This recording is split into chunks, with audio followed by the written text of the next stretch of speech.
ఆహారస్వపి సర్వస్య త్రివిధో భవతి ప్రియః యజ్ఞస్తపస్తథా దానం తేషాం భేదమిమం శృణు. మానవులందరికీ వారు తినే ఆహారం, చేసే యజ్ఞాలు, తపస్సులు, దానాలు 3 విధాలుగా ఇష్టాన్ని కలిగిస్తాయి.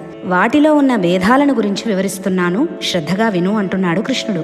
ఎందుకంటే మనిషి యొక్క ప్రవృత్తి వారు తినే ఆహారాన్ని బట్టి, వారు చేసే పనులను బట్టి, ఆ పనులు ఎంత శ్రద్ధగా ఓర్పుతో చేస్తున్నారో దాన్ని బట్టి, వారు ఇతరులతో వ్యవహరించే తీరుని బట్టి, వారి దాన గుణాన్ని బట్టి నిర్ణయింపబడుతుంది అంటున్నాడు పరమాత్మ.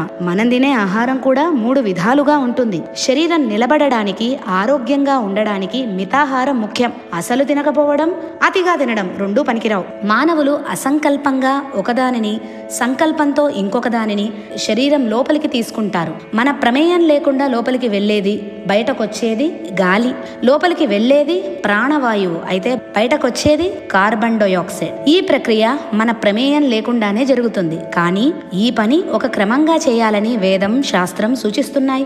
దాన్నే ప్రాణాయామం అంటారు. ప్రాణాయామం అంటే మనం ఇష్టం వచ్చినట్టు గాలిని పీల్చి వదలకుండా ఒక క్రమ పద్ధతిలో పీల్చడం వల్ల శరీరం ఆరోగ్యంగా ఉంటుంది, జీవన ప్రమాణం పెరుగుతుంది అని శాస్త్రాలు చెబుతున్నాయి.